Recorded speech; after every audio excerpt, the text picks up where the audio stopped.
신명기 31장 14절에서 23절 말씀. 여호와께서 모세에게 이르시되 내가 죽을 기한이 가까웠으니 여호수아를 불러서 함께 회막으로 나아오라. 내가 그에게 명령을 내리리라. 모세와 여호수아가 나아가서 회막에 서니 여호와께서 구름기둥 가운데에서 장막에 나타나시고 구름기둥은 장막 문 위에 머물러 있더라. 또 여호와께서 모세에게 이르시되 너는 내 조상과 함께 누우려니와 이 백성은 그 땅으로 들어가 음란히 그 땅의 이방 신들을 따르며 일어날 것이요 나를 버리고 내가 그들과 맺은 언약을 어길 것이라. 내가 그들에게 진노하여 그들을 버리며 내 얼굴을 숨겨 그들에게 보이지 않게 할 것인즉 그들이 삼킴을 당하여 허다한 재앙과 환난이 그들에게 임할 그때에 그들이 말하기를 이 재앙이 우리에게 내림은 우리 하나님이 우리 가운데에 계시지 않은 까닭이 아니냐 할 것이라. 또 그들이 돌이켜 다른 신들을 따르는 모든 악행으로 말미암아 내가 그때 반드시 내 얼굴을 숨기리라. 그러므로 이제 너희는 이 노래를 써서 이스라엘 자손에게 가르쳐 그들의 입으로 부르게 하여 이 노래로 나를 위하여 이스라엘 자손들에게 증거가 되게 하라. 내가 그들의 조상들에게 맹세한 바 젖과 꿀이 흐르는 땅으로 그들을 인도하여 들인 후에 그들이 먹어 배부르고 살찌면 돌이켜 다른 신들을 섬기며 나를 멸시하여 내 언약을 어기리니 그들이 수많은 재앙과 환난을 당할 때에 그들의 자손이 부르기를 잊지 아니한 이 노래가 그들 앞에 증인처럼 되리라. 나는 내가 맹세한 땅으로 그들을 인도하여 들이기 전 오늘 나는 그들이 생각하는 바를 아노라. 그러므로 모세가 그날 이 노래를 써서 이스라엘 자손들에게 가르쳤더라. 여호와께서 또 눈의 아들 여호수아에게 명령하여 이르시되 너는 이스라엘 자손들을 인도하여 내가 그들에게 맹세한 땅으로 들어가게 하리니 강하고 담대하라. 내가 너와 함께 하리라 하시니라. 여러분, 신앙생활이라는 것은 이때나 지금이나 항상 쉽지는 않은 것 같아요. 왜냐하면 우리가 세상 한복판에 살고 있기 때문입니다. 광야 세상 길을 이스라엘 백성들이 걸어갔던 것처럼 우리도 이 광야 세상 길을 죽을 때까지 갑니다. 그리고 이제 천국으로 들어가게 되지요. 광야 세상을 살아가면서 늘 아주 가깝게 저희가 원튼 원치 않던 마주치고 경험하게 되는 것은 크게 보면 역시 두 가지예요. 하나는 세상이 주는 위협이 있고 이제 두려워하게 자꾸 만드는 거지요. 또 하나는 세상이 주는 유혹이 있습니다. 지금 이제 가나안 땅으로 들어가는 이스라엘 백성들 때부터 이 두 가지가 항상 믿는 사람들의 신앙의 발목을 붙잡아요. 요즘 같은 코로나19 상황에 특별히 이제 어른들, 우리 집안의 어른들 또 가장들은 어떻습니까? 이제 가족들 생계를 유지해야 되지 않습니까? 자, 이러다 보니까 먹고 사는 문제, 이 생계를 위협당할 만한 이런 상황에 종종 놓이게 되지요. 또 같은 가족 구성원들 안에서 우리 아이들, 자라나는 청소년들이라든가 우리 청년들은 어때요? 요즘 이제 흔히 인터넷 문화 이런 말을 하지 않습니까? 그러다 보니까 온갖 세상 유혹에 무방비 상태로 우리 이제 젊은 가슴들이 이렇게 열려 있게 되는 거지요. 자, 그러므로 하나님께서 이 광야 세상에서 나이가 많든 적든 이런 위협이나 유혹을 늘 바로 옆에 거의 매일입니다. 매일 저희가 이걸 경험을 하면서 살아가는데 자기 백성들을 인도해야 되지 않겠습니까? 또 보호해야 되지 않겠습니까? 그래서 하나님께서 오늘 성경을 보면 두 가지를 되게 주세요. 하나는 하나님 말씀을 주세요. 제가 몇 주에 걸쳐서 계속 보지 않았습니까? 하나님 말씀을 주셔서 그것이 이제 기준이에요. 그 말씀을 의지하고 그 말씀을 지침으로 삼고 설령 하나님에게 이제 매를 맞아도 그래서 멀리 포로 신세가 되어서 이방 땅에 객이 되어 산다 할지라도 어디로 돌아와야 되는가? 복귀지만 항상 처음 떠났던 그 말씀, 그 말씀이 항상 기준이 된다. 이거 하나는 아주 분명하고요. 그리고 특별히 오늘 이제 본문에서 저희가 하나 더 두드러지게 보는 게 뭔가 하면 이 광야 같은 세상에서 내 영혼을 지켜주는 게 하나님 말씀 말고 또 하나가 더 있어요. 그게 뭔가 하면 영적 리더입니다. 크게 보면 공동체인데 오늘 그 본문에서는 이 모세예요. 영적인 리더를 내 영혼을 위해서, 내 영혼의 건사를 위해서, 내 영혼이 바른 방향으로 갈 수 있도록 영적 리더를 나를 위해서 하나님께서 주셨다. 지금 광야 40년 동안 참 얼마나 어려웠습니까? 참 온갖 모진 고생을 40년을 다 했어요. 모세가 위대한 지도자지요. 여기까지 이끌어 왔습니다. 지금까지는 참 좋았어요. 모세는 그야말로 신뢰할 만한 이런 위대한 지도자 아니겠습니까? 자, 그런데 오늘 본문 상황을 보면 이제 이 상황이 달라졌어요. 왜냐하면 2절에 모세가 스스로 이렇게 말해요. 아마 이제 하나님이 그런 계시를 먼저 주셨지요. 내 나이가 120세가 되어서 더 이상 출입이 어렵다. 출입이 어렵다는 것은 이제 거동이 쉽지 않다. 젊을 때 같지 않다. 마음 놓고 내가 내 육체를 움직이기가 어렵다. 이제 이런 뜻이에요. 그리고 하나님께서 내게 말씀해 주시기를 너는 요단을 건너지 못할 것이다. 결국 이제 하나님이 예언하신 대로 느보산에 올라가서 모세는 죽지 않습니까? 이제 할 일을 다 마친 거예요. 그러면서 여기 16절을 보면 이런 말씀까지 자세히 해요. 너는 이제 모세에게 하나님이 하신 말씀이 너는 네 조상과 함께 누려니와 이제 그 다음 말이 아주 기가 막혀요. 이 백성 40년 동안 모세가 여기까지 이끌어봤던 이 백성은 이제 가나안으로 들어가지 않습니까? 그 백성의 미래에 대해서 하나님이 무슨 말씀을 하시는가 하면 이 백성들은 가나안 땅으로 들어가서 그 땅의 이방 신들을 따를 것이요 나를 버리고 내가 그들과 맺은 언약을 어길 것이다. 참 여러분 40년 동안 내가 고생하면서 어떤 공동체 교회를 이끌어 왔어요.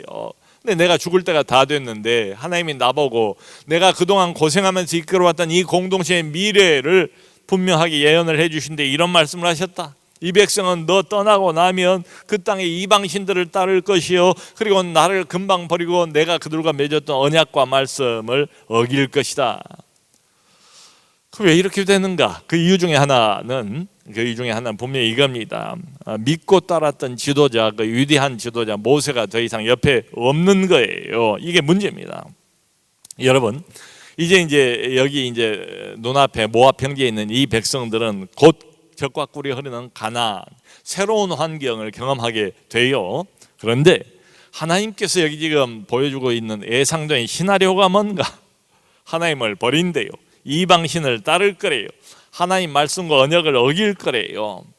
그러니까 이렇게 보면 지금 이제 젖과 꿀이 눈앞이에요. 이제 40년 동안 얼마나 광야에서 고생했습니까? 고생 끝, 세상 낙 시작이에요. 얼마나 좋습니까? 전망이 밝아야지요. 근데 영적인 전망, 인간적인 전망은 밝은 것처럼 보이는데 잘 먹고 잘 살게 되니까 말이죠. 영적인 전망은 매우 어둡습니다. 하나님을 떠날 거라는 말을 하나님 본인이 여러 번 반복해서요. 20절에서는 이렇게까지 구체적으로 말씀을 하세요. 그들이 가나안 땅에 들어가서 먹고 배부르고 살이 찌면 돌이켜서 다른 신들을 섬기고 나를 멸시하고 내 언약을 어기리니.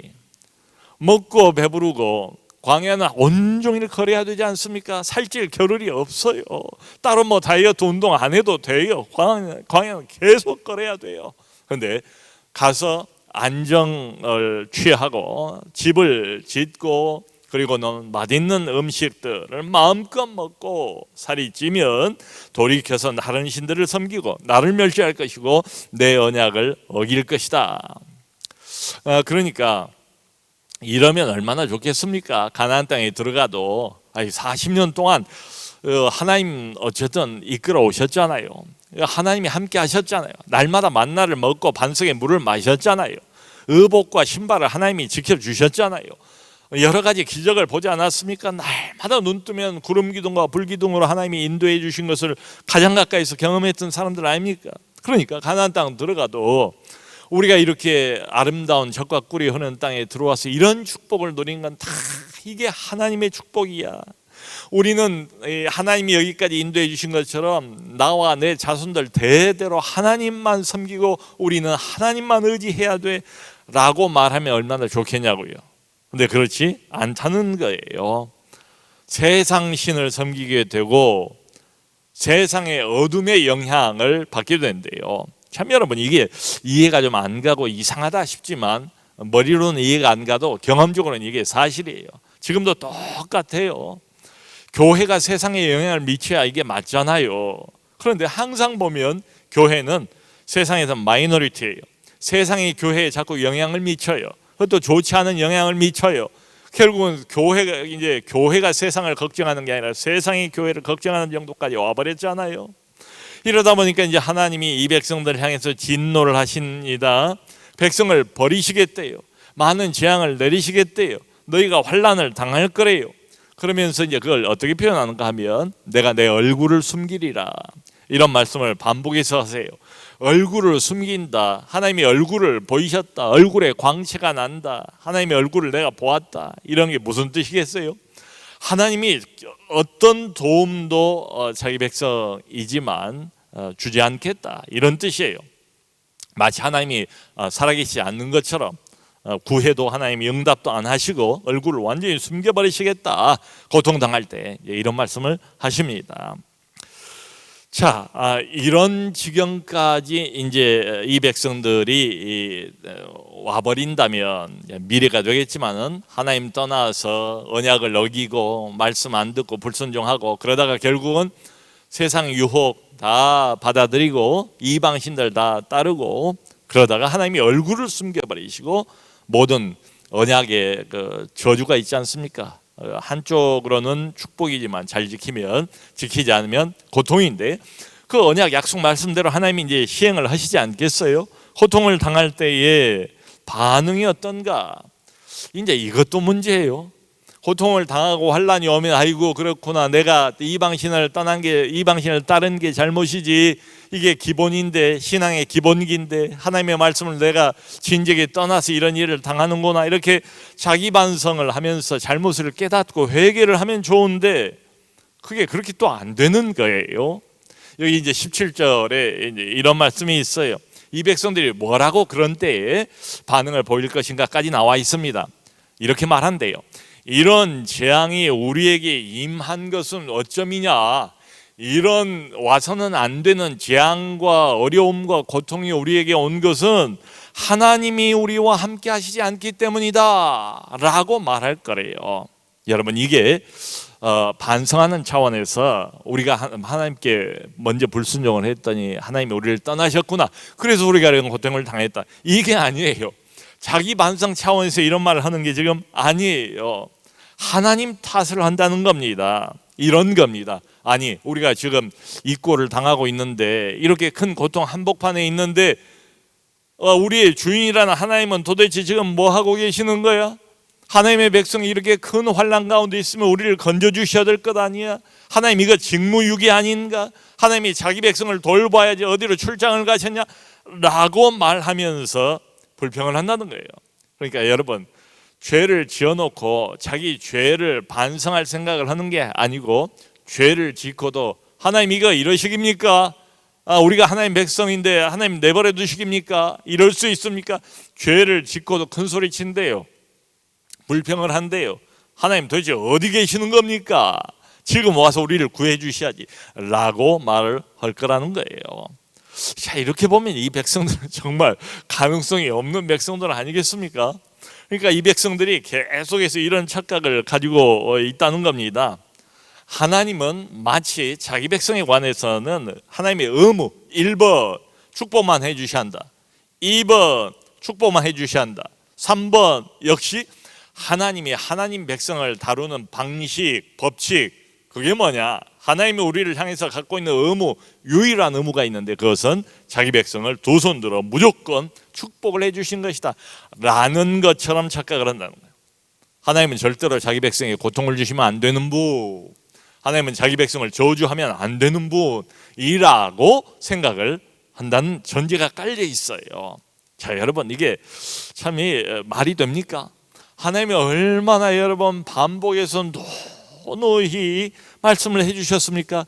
축복도 물론 하나님이 주시지만 잘못할 때는 고통도 하나님이 주실 것이다. 그러니까 너희들이 직접 몸으로 그것을 시연을 해보라고 그리심산에 올라가서 축복을 선언을 하고 여섯 지파는 에발산에 올라가서 우리가 잘못했을 때는 하나님이 이런 저주와 이런 고통을 우리에게 주실 것이다 라고 자기들이 큰 소리로 외치면서 시연까지 몸으로 해놓고도 말이지요.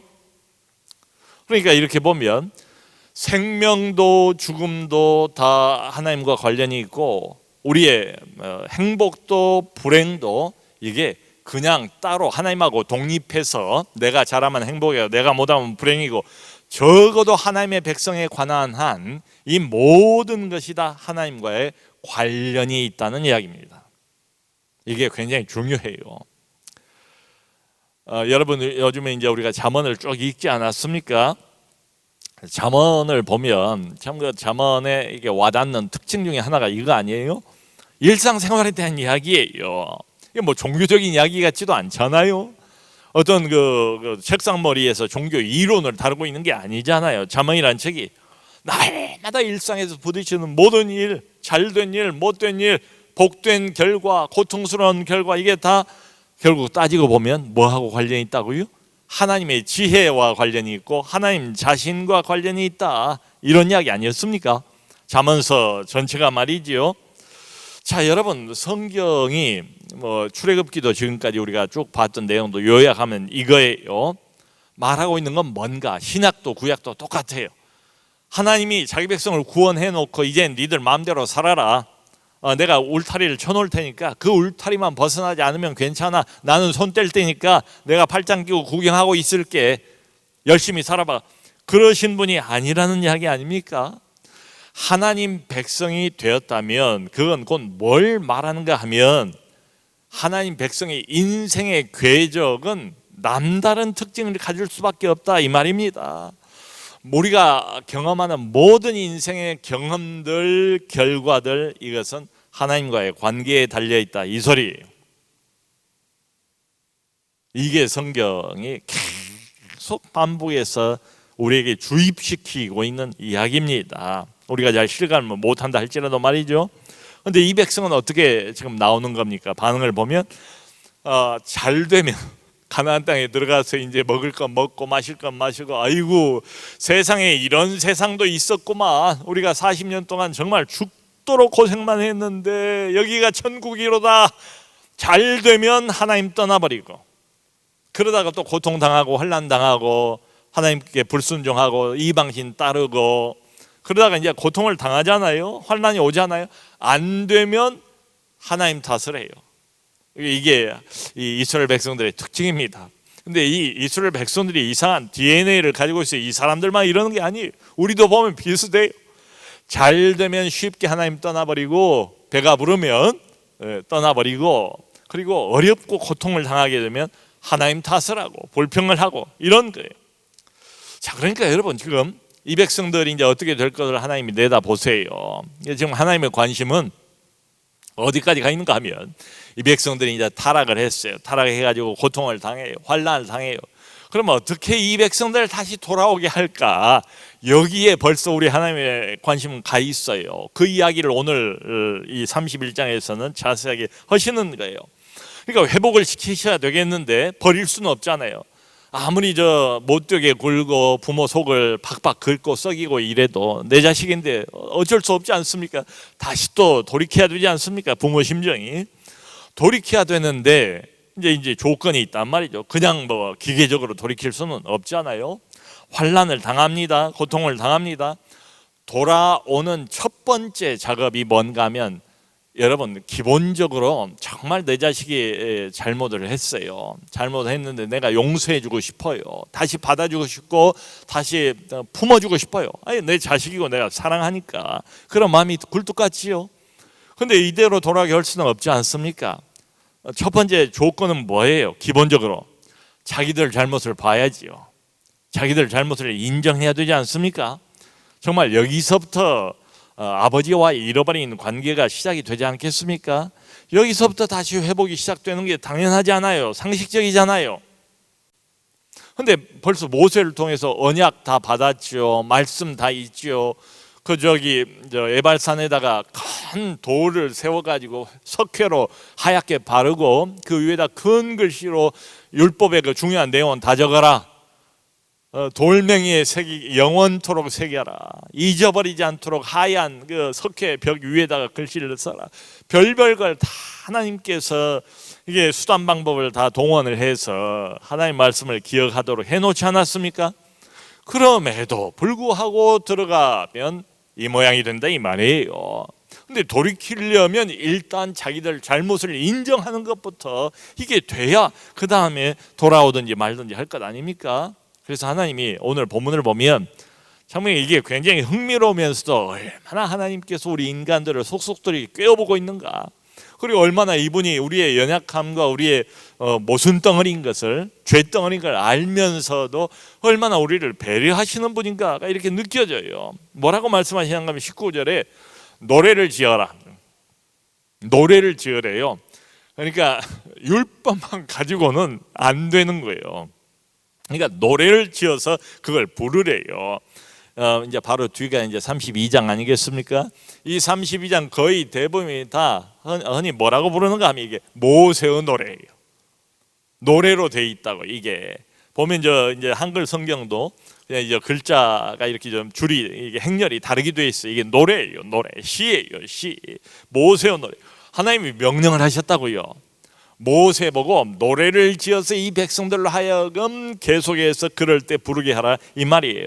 그러면서 21절에 이런 말씀을 하세요.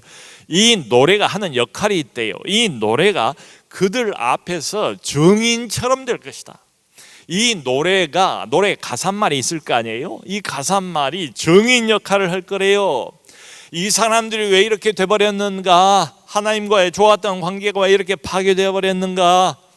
이 젖과 꿀이 흐르는 축복의 땅에서 왜 이렇게 저주와 고통과 환난을 당하고 있는가? 그 증거를 이 노래가 하게 될 것이다. 증인처럼 될 것이다. 이런 말씀까지 해요. 근데 다음 주에 우리가 보겠습니다만은 요 뒤에 나온 32장 그 모세의 노래를 보면 여러분 어때요? 언뜻 생각할 때는 야, 가나안 땅에 들어가서 부를 노래니까 이제 40년 고통 끝났지, 드디어 약속의 땅 젖과 꿀이 흐르는 하나님이 성취해 주셨으니까 참 이 복받은 사람들, 하나님에 대한 영광, 감사, 찬양 이럴 것 같지요? 읽어보면 전체가 다 축복의 노래가 아니고 완전 그 반대예요. 환난의 내용, 고통 때 부르는 내용으로 돼 있어요. 그 모세의 긴 노래를 합쳐보면 딱 이거예요. 한마디로 우리가 이렇게 어려움을 당하는 것은 마땅한 대가를 치르고 있는 것이다. 노래 가사말의 요약이 그거예요. 우리가 이렇게 큰 환난 가운데서 신음하게 된 것은 우리가 불순종했기 때문이다. 가사말이 바로 그런 내용이에요. 축복의 내용 하나도 없어요. 말하자면 이 백성들이 가나안 땅에서 얼마나 참 모순입니까? 이제 약속은 이루어졌어요. 젖과 꿀이 흐르는 땅은 들어왔어요. 그럼에도 불구하고 고통이 있어요. 환난이 있어요. 전혀 변명하지 못하더라. 하나님 어디 계시오? 아니 우리를 사랑하신다면서요, 우리의 주인이라면서요, 이거 되겠습니까? 내가 고통당하고 있는데 뭐 하시는 겁니까? 주무십니까? 출장 가셨습니까? 그런 말 하지 못하도록, 변명하지 못하도록, 바로 내 자신의 잘못 때문임을 분명히 깨닫도록. 여러분 이게 뭐하고 비슷한가 하면 제가 언뜻 생각해 보니까 판사가 이제 그 뭐 검사가 뭐라고 이제 죄를 고소를 하면 또 변호사가 뭐라고 또 방어를 하고 하다가 결국은 판사가 그 판결을 하지 않습니까? 판결할 때 보니까 대개 재판부에서 최종 판결문이라는 게 있더라고요. 판사가 이 사람의 이제 형량을 뭐 3년이든 5년이든 정할 때에 당신은 헌법 몇 조 뭐 몇 항에 근거해서 그러므로 몇 년의 형에 처하노라. 마치 판사의 최종 판결문과 같아요. 이 모세의 노래 내용은 그렇다 이 말이에요. 꼼짝하지 못하도록 하나님이 왜 이런 고통을 주셨는가, 그 최종적인 전능자의 판결문과 같아요. 그러니까 어려워지면은 뭐 우리도 남 탓하지 않습니까?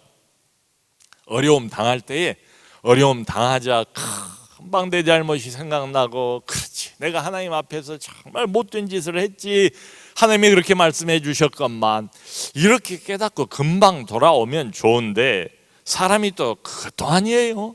네?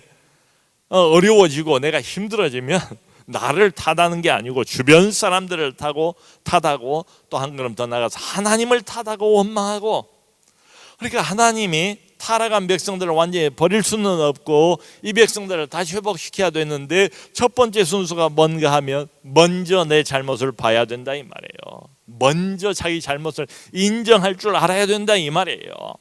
그러니까 적용을 해보면 도대체 내가 요즘에 왜 이러는가, 내 삶이, 내 인생이, 우리 가정이 왜 이렇게 일이 꼬여버렸나, 왜 이렇게 관계가 아주 불편하게 돼버렸나, 내 인생이 왜 이렇게 어두운 먹구름이 가득 끼었나, 왜 이런 고통이 내게 왔을까, 왜 이런 환난을 내가 당해야만 될까. 많은 경우가 거슬러 올라가 보면 하나님 말씀에서 내가 떠났고 세상 유혹을 따라가 버렸고 세상 신을 섬긴 것이 원인이다. 다시 말하면 너의 잘못이다, 내 잘못이다. 그것을 인정해라. 딴소리 말아라. 엉뚱한 데 탓하지 마라.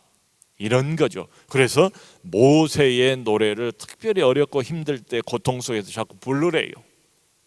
모세의 노래를. 우리도 그 노래를 불러야 될 필요가 가끔 있을 것 같아요. 자, 여러분 생각해보면 참 하나님이 자상한 분 아니십니까? 굉장히 참 흥미롭지 않습니까? 그러니까 하나님의 말씀이 이미 있다니까요. 없으면 또 뭐 다른 이야기를 할 필요가 없지만 하나님의 말씀이 있는데도 불구하고 하나님 생각에 이렇게 어렵고 힘든 일을 당하고 있을 때는 하나님의 말씀만 가지고는 어렵겠다, 돌아오는데, 이런 생각을 하신 거예요. 말하자면 하나님 말씀이라는 게 일종의 법조문과 같다면 여러분 느낌이 어떻습니까? 법조문 저도 잘 몰라요. 일단 느낌이 딱딱하잖아요. 경직돼 있잖아요. 법조문 가까이 하고 싶습니까? 그거 읽고 싶습니까? 읽어도 그거 들어오겠습니까? 안 들어오지요. 더군다나 하나님 떠난 지가 상당히 됐고 뭐 환난을 당하고 있고 고통 당하고 있는데 그 딱딱한 경직된 하나님의 법조문 별로 효과가 없을 것 같아요. 그래서 하나님이 뭘 내밀어요? 노래를 불러라 이 말이에요. 노래는 뭐예요? 노래는 감성 탓이 아니겠습니까? 그러니까 우리 하나님이 인간의 구조도 아주 제대로 알고 계세요. 사람을 만들었으니까. 그러니까 이게 다 뭐예요? 법조문 있는데 노래까지 만들어서 감성 타치를 계속해서 하라 이 말이 뭐 그러므로 부드러운 감정, 달콤한 감정을 지금 뭐 원하시는 것이겠어요? 그렇게 해서라도 너희가 너희 스스로 잘못했기 때문에 이런 고통과 어려움에 처해 있다는 것을 제발 좀 인정해라, 깨달아라. 하나님이 다시 돌아올 수 있도록 배려를 해주시는 것이다 이 말이에요. 참 얼마나 하나님의 배려가 놀랍습니까? 이렇게 보면. 근데 이것만 있는 게 아니에요. 오늘 본문을 보면 상황은 자기 백성이 타락하고 하나님을 떠나버렸을 때 상황이에요. 하나는 노래를 통해서 돌아오시더라. 또 하나가 누군가 하면 지도자입니다. 모세는 이제 120살로 끝이에요. 사역 끝. 그러면 어떻게 되나 이 백성은 여호수아를, 그래서 오늘 본문에서 처음으로 공식적으로 하나님이 바톤 터치를 하는 장면이 나와요. 여기 14절 아까 우리가 읽었던 데를 보면 하나님이 모세하고 어디서 만났어요? 회막이라는 데서 만났지요. 미팅 텐트. 회막에서 하나님과 모세 둘만 만났어요. 아무도 거기 가까이 가지 못했어요. 모세만 1대1로 하나님하고 단독으로 얼굴과 얼굴을 맞대는 것처럼 그렇게 만났다고요. 그런데 오늘 본문에서는 처음으로 하나님이 모세 보고 여호수아와 함께 나오라. 그래서 모세하고 여호수아가 사이좋게 함께 회막문에 서는 장면이 나와 있습니다. 오랫동안 광야 40년 여행을 하면서도 여호수아는 모세의 시종 노릇을 하지 않았습니까? 자격은 충분해요. 모세가 어떻게 사역했는가, 모세 하나님이 어떤 하나님인가를 여호수아가 잘 알아요.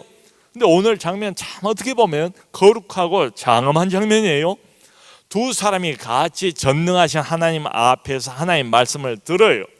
들으면서 후계자 바톤을 여호수아에게 넘기는 장면입니다.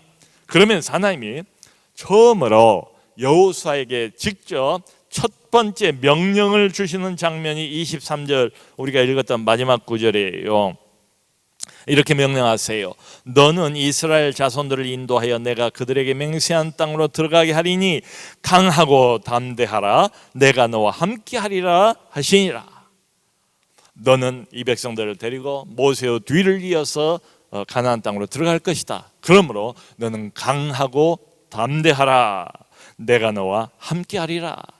참 이것만큼 여호수아에게 격려가 된 또 다른 말씀이 있을까요? 모세하고 함께 하셨던 것처럼 너하고도 내가 함께 하리라. 이런 거 보면 이 백성의 진정한 리더요 주인, 이 백성의 진정한 가이드는 사실은 모세가 아니라 하나님이라는 걸 알 수가 있지 않습니까? 모세는 떠납니다. 모세는 죽습니다. 그런데 거기서 끝나는 게 아니고 새로운 지도자를 누가 세우세요? 하나님이 세우신다. 이게 뭐예요? 하나님의 배려지요. 이 백성들이 죄짓고 타락하고 하나님 떠나고 그럴 때 노래를 지어서 부르게 하셔서 돌아오게 하실 뿐만 아니라 바로 가까이 옆에 권면하고 설득하고 모세처럼 애를 쓰고 그 영혼을 위해서 나를 위해서 울어주고 중보기도 해줄 또 다른 지도자 여호수아를 하나님께서 세워 놓으셨다 이 말이죠. 여러분, 한국 교회를 비판하는 것과 아울러서 목회자 비판이 늘 같이 가지 않습니까? 아니면 어쩌면 한국 교회가 이렇게 돼버린 것은 뭐 사실이 그렇죠. 목회자들 항상 보면 그래요. 구약도 그렇고 신약도 그렇고 이 리더들의 잘못이 커요. 근데 원래 하나님께서 이런 리더들을 주신 이유가 뭘까요? 그건 뭐 뻔하지요. 공동체, 하나님의 그 귀한 공동체를 바른 길로 인도할 수 있도록 그걸 위해서, 그게 이제 사명이죠. 그걸 위해서 목숨을 내놓아야 할 사람이 모세고 여호수아고 오늘날 뭐 목회자고 뭐 그래요. 좀 넓혀보면 우리 장로님들도 그렇고 조장 목자들도 그렇고 영적 리더들이에요.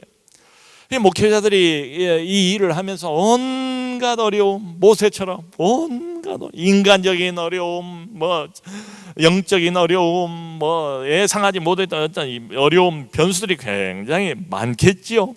자, 그런데 이런 건 없을 수가 없어요. 어떤 시대든지. 그런데 한편으로 생각해 보면 굉장히 단순직이에요. 이게 단순직. 왜 단순직인가 하면 한 가지만 잘하면 돼요. 복잡할 것 없어요. 그 한 가지를 못해서 자꾸 이제 교회와 목회자들이 손가락질을 당하는 거지요. 그게 뭐냐? 목회자가 뭐 영적 지도자 아닙니까? 이 정치 지도자 아니지 않습니까? 자기 비전을 말할 사람, 자기 비전 없어도 돼요. 목회자는 자기 역량이 뭐 그렇게 중요한 것도 아니에요. 진정한 리더는 하나님이신데요. 그러니까 목회자는 한 가지만 하면 돼요. 그 한 가지 때문에 하나님이 여호수아를 세우시고 또 오늘날도 목회자를 교회에 주시는 것 아니겠습니까? 목회자가 하는 역할은 딱 하나밖에 없어요. 끊임없이 자기도 그러지만 이 공동체 이 백성들을 하나님에게로 시선을 모으는 일, 그거 하나만 하면 돼요. 단순직이에요. 사랑하는 성도 여러분, 지금 어떻습니까? 혹시 모종의 고통, 환난, 어려움 있는데 가만히 생각해 보니까 하나님과 좀 멀어진 것 같습니까? 그러면 오늘 본문 말씀에 근거해서 일단 돌아와야 돼요. 아까 말씀드렸잖아요. 우리가 지금 이 땅을 가면서 겪는 행복, 불행이 모든 것은 내가 하나님의 백성인 한 하나님과의 관계를 떠나서는 생각할 수가 없어요. 돌아가기 위해서는 자기 반성이 필수적이다. 자기 잘못을 깨닫는 일이 이게 먼저 나와야 된다. 하나님 말씀을 통해서 자기 잘못을 먼저 깨닫고 반성한 일이 있기를 바랍니다. 그리고 또 한 가지, 오늘 본문 말씀에 근거해서 생각해 본다면 내 영혼을 바로 인도하기 위해서 내게 붙여주신 우리의 영적 리더, 이 영적 리더가 하는 설교든지 신방이든지 개인적인 권면이든지 그 말씀을 귀 기울여서 잘 듣고 늦기 전에 하나님께로 방향을 돌이키시고 영혼을 회복하는 우리 모두가 될 수 있기를 주님의 이름으로 축원합니다.